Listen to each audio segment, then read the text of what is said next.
Welcome to Divine Femme TV. My name is Sarah Rose, and this is another channeled message for the Divine Feminine Collective. I am aware that there are multiple ways of the collective that tune into these messages, so not every message will resonate. If this one doesn't resonate, I welcome you to check out the complete playlist that I will link in the description below this video. However, I do trust and know that there are no accidents or coincidences. So if you did feel called and resonated with the title of this message, then I do trust that there is something here for you. So just take what resonates. That being said, let's just dive into the message. There's a lot coming through, and I'm just going to start sharing. I'm not sure how it's all going to piece together, but the message that's coming through first is you are awakening your power. Your power is coming online, which is aligning you with your Dharma. The Divine Feminine that I am speaking to is a new earth way shower. You are a messenger, a channel. You are a high priestess. You are here to channel your light, your ancient wisdom. You are, a shaman, a mystic, a medium. You are here to bring forward your light and stand in your power. And something is clicking right now as we move into 2025. The energies are very supportive now of this, of you fully stepping into your power and honoring your truth and answering the call, whatever that looks like for you. That being said, the other thing that's coming through is that you are destined to have it all.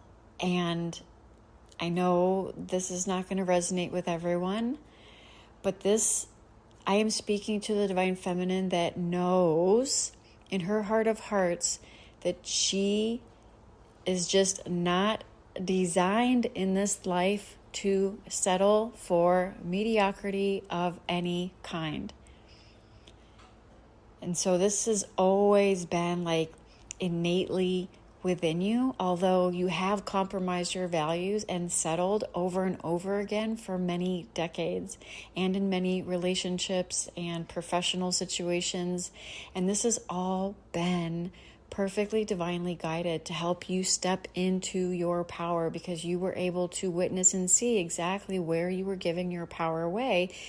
And you were very easily able to see how uncomfortable that is, how excruciatingly painful that is for you. You are not one to settle in your heart of hearts, in your soul. Like, compromising your soul core values is just not an option. There are other people in your experience that are, let's say, exhibiting certain forms of success in their life, whether that be in a relationship or professional or material wealth or whatever the case may be. And you are very privy to the behind the scenes of a lot of people in your life that are experiencing certain levels of success, and they are selling themselves short in order to obtain it. And this does not resonate with you. You have always been someone that's been very, very, tuned in and tapped in to your intuition, and selling your soul in order to have some form of external success is just not the vibe for you. Although you have participated in that, in relationships, silencing your truth or people pleasing or codependency. Like, you've gone through so many different trials and tribulations because you are a way shower, you are a light bringer, you are here to lead New Earth, and you're here to help others through your example, through your story. And so whether it's cleaning up your own karma or whether it's because it's part of your mission to incarnate here into certain life experiences that have been very turbulent, very challenging, which basically serves two purposes. Yes, there's karmic factors involved, right? You're here to clear all karma in this lifetime. Many of you know that this is your last incarnation. And so karma clearing, yes, totally a thing. And also, as you have been able to grow through all of your trials and tribulations, you have spun all of your spiritual lead into gold, so to speak. That's what's coming through. You have used every setback, every challenge, every obstacle, every betrayal, all the pain, all the hurt, all the suffering. You have used it for good. You have, like I said, spun it into gold, where you have used your experiences to benefit the collective by sharing your experiences and helping others through similar circumstances that you have then grown through. This is the natural path of, the wounded healer and a light worker and a way shower. You have walked the path. You're not just here shining your light from the mountaintop, right? Like you haven't been through it. Like, no, you've been in the trenches. You have been through it. You've experienced all of it, and you have thrived through all of it. So I'm speaking to a divine feminine right now that is so committed to her calling and to her path in this lifetime that you have probably tried to escape it many times. Okay, so you have tried to run from your power. You have tried to run from your energy that is a catalyst for other people. You have tried to dim your light. You have given your power away time and time again. You have run from the intensity of your energy. You have played small. You have done all the things. You've really tried to run from your power in so many different ways, but the message that's coming through right now is your power is coming online. I'm getting full body chills right now. Everything that you have grown through, especially the last 10 or 12 years, has prepared you for this moment. And you are about to walk into so many divine blessings and just amazing, mind-blowing synchronicities that align you to your Dharma path, your highest Dharma timeline, where everything gets used for good. And this time it's amplified, right? Because you're being called to step more into the limelight, so to speak, meaning you're not able to hide anymore. You're not able to shrink. You're not able to play small. You're not able to run from your power, your light, your gift, your message, your truth, what you're here to share, the impact you're here to make, the souls you're here to serve. You cannot run or hide from it. But the divine feminine I'm speaking to has tried. You've tried to live a quote unquote normal life. You've tried to do other things. You may have even envied other people that at some point on your journey, just like, God, could I just, I'm speaking here, raising my hand here. Could I just go sell real estate and just be like a normal person and go like on vacation and like do all the things and like come back and just sell real estate and not have to worry about all of this transformation and alchemy and just having to walk through the fire over and over and over and over and over again. And we all know how this story turns out. All of this was divinely guided and divinely timed and preparing you for where you are at right now, which is being catapulted into your highest Dharma timeline. So the other thing I want to circle back to is the message that's coming through is that you are destined to have it all, meaning this is what I refer to as soul-aligned success. You are not here to compromise one area of your life for another. You're not here to play this game of either or, like you get to choose love or you get to choose money or you get to choose your purpose or you get to choose your health, There's none of that. There's none of this either or energy. This is full-on soul-aligned success where you get to thrive and feel fulfilled in all areas of your life. And this is going to be a byproduct of you fully accepting and embodying your power. Like fully accepting the power that you've been running from this whole time. You're not a wallflower. This lifetime is not, you're not standing on the sidelines in this lifetime. You are here to thrive in all areas of your life and be the walking, talking, living, breathing example of what is possible when you choose love over fear. Last thing I want to say that's coming through is you fully being empowered in your divinity, in the divine love and light that you are, only happens now. New earth is now within you, only now in the present moment, when you are no longer identified with the mental body, the storyline, and the narrative of your old identity, of your past conditioning, or of your future projections, which your mind can only create from what it's already experienced.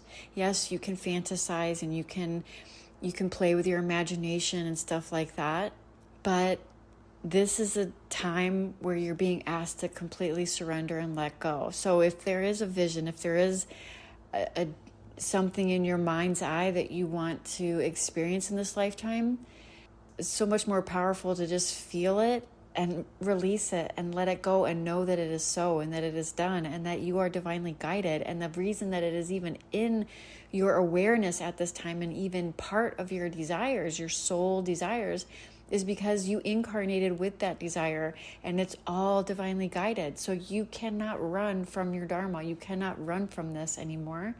There's nothing you're going to be able to do to stop it. You're on your way. You're just being asked to surrender to this process and step into your power so it can be as smooth and graceful as a transition as possible, because you're about to step into some things that are going to blow your mind, that are going to go beyond what you were able to visualize and what you were able to drum up from the mental body. You know, when you think of the thing that's coming to mind really quick, when you think of like, okay, visualizing and trying to figure out what it is you're supposed to be doing and painting these pictures in your mind as a form of like trying to manifest or something like that.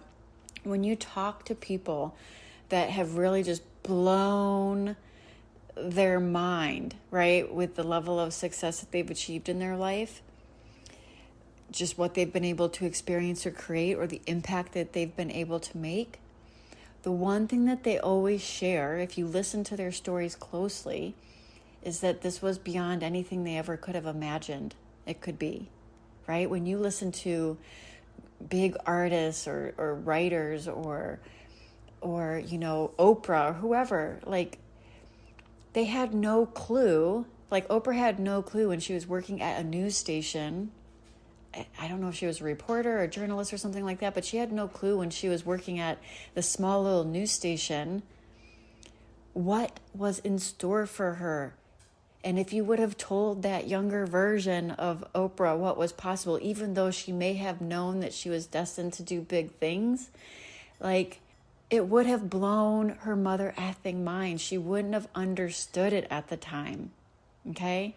So I hope this is making sense, because this is like just a very loose metaphor that was popping into my mind, like that you can sit around and visualize all you want. And yes, there's power in that. And yes, there's magic in that. And yes, the power of the imagination is strong. I love Neville Goddard. Like, I get it. I understand.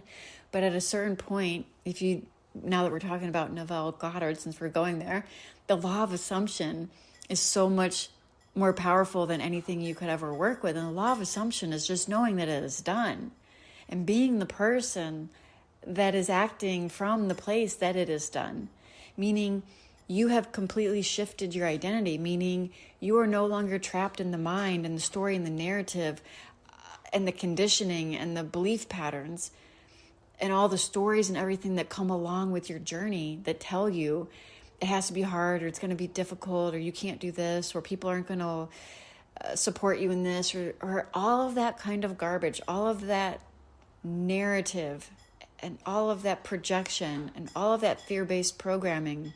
So know that it is done and come into the present moment, like I was speaking about before, because this is now. This is happening now. It's right now, present moment, where you are at, not in your mind, not in your memory, not in the future projections. This isn't happening in the future. It's happening now. And it sounds very counterintuitive, but this is like bare bone basics for heart-centered creation. You have to drop out of the mind and into the heart and follow your next inspired action and know that it is done, and move with faith and move with trust and move when you are moved, move when you are inspired, and follow the spiritual breadcrumb. That's it. The one tip that I can share that really is it sounds so simple, but it really helps anchor you in, is finding the gratitude in each and every moment, dropping out of your head and into your heart and finding the gratitude for the simplest of things. The simplest of things. Finding gratitude for the simplest of things and breathing. Breathing presently. Right now, finding gratitude in the simplest of things and sustaining that frequency just long enough with the intention that you are here to serve at the highest level and that you are a vessel and a channel for the goddess energy and the divine to work through you, and that you will follow in any inspired actions that come your way. I apologize if you hear some dinging in the background. That's my little fur baby's collar ringing on the side of the bowl. It sounds like a little bell because she's eating right now. If I waited for the perfect time to record this today, you wouldn't hear from me right now, because it seems like there's just been like nonstop noise going on all day. So this message is more important than that. And this is something that I teach within my programs as well for a lot of spiritual messengers and way showers, is the power of taking messy, imperfect action over perfectionism, because perfectionism is something that you can really fall into that keeps you from sharing your message and your gift with the world. Okay? I can trust and know that the people that are meant to hear this message are not going to give a shit on whether or not my dog is eating in the background. And it's much more important for me to get this message out, right? So perfectionism, procrastination, comparison, analysis paralysis, waiting for the perfect time, all of that is nonsense. The time is now, and the inspiration was here, so I hit record. When you're willing to take messy, imperfect action towards your goal, towards your dream, towards your desire, assuming it's a true heartfelt soul core desire and not some egoic need that you think you need in order to fulfill yourself, in order to fill some kind of void. It's really just truly to show up and serve in the highest way, because you can't not, because you love doing this, because it lights your soul on fire. Messy, imperfect action will trump anything. This is what I teach. This is really activating the magician archetype, because I love working with archetypes when I work with spiritual entrepreneurs. When the sacred masculine energy, which is the energy that takes courageous action, I'm getting full body chills right now, but when the sacred masculine energy takes courageous action in the moment when it is hot, when the frequency charge is there, when the inspiration is there, it activates the magician archetype. And the magician works with all things, right? And is able to make magic and is able to turn lead into gold, right? Like the magician is an alchemist. And when you're able to take messy and perfect action, this is what makes you magnetic to the souls that need to hear your message or to receive your gift or your medicine or your art or whatever it is that you're called to create. So forget about the perfect time. There is no perfect time. The time is now. And if I can give one other little tip, if you're at the precipice of stepping into your purpose more and answering your calling, trust and know that there are going to be naysayers that have something to say, and that could be people in your personal circle, your family, your friends, people you went to high school with, who knows, people online. It'll tend to be a little bit more prevalent at first when you're just getting started, because you're still very sensitive to criticism, and simultaneously you're also really looking for the praise. Those go hand in hand. So the more you need the praise, the more you need the likes and the thumbs up and everything in order for you to move forward, the more you're going to also be open to and vulnerable to rejection and criticism and naysayers and trolls online and all the other things. If you're doing something online, maybe you're not doing something online, but does that make sense? This is like, at a certain point, you just don't give an F anymore what anybody else has to say about anything that you're doing, because you're moving into your bold authenticity, and you realize that the message you're here to share and the calling on your heart is so much bigger than what some person has to say about it. And you not being in alignment with your truth is not an option. When you enter that frequency, you may still get some naysayers here or there or something, along those lines every once in a while, but it won't trigger you. You won't care. It will just rolls off your back. It won't even matter. It will matter to you more at first when you still have to work out some of the kinks of your own imposter syndrome. So as you do the inner alchemy and the shadow work, and as you rise into your power, then that becomes less and less, because the world is a mirror. So it's going to be more prevalent in your face when you are vulnerable to that kind of criticism, because you're still doubting yourself or your truth or your mission or the message that wants to come through you or your art or whatever it is. When you're doubting that more, you're going to create a reality that has more people challenging you on the outside, because it's a direct reflection of the criticism that you have within yourself. So this is very much a transformational journey within, first and foremost, to come into divine inner union with both, your feminine and your masculine energy, and, harmonize within yourself all the places that you're still in division or rejecting yourself or abandoning yourself in order to fully step into your power. You're here to be unapologetically yourself, and you are not able to hide from your power anymore. You've been able to skirt around it quite a bit lately, and it was all divinely timed. That's the process that I have gone through. That's the process that I help divine feminines with right now. So if this is resonating with you at all, check out Embody the Empress. But that's what's coming through. And so if you got value from this, I would love to hear from you in the comments. And special announcement, I am going live this Saturday for a Divine Feminine New Earth leadership series, live stream series. So I hope this message finds you well. And until next time, namaste.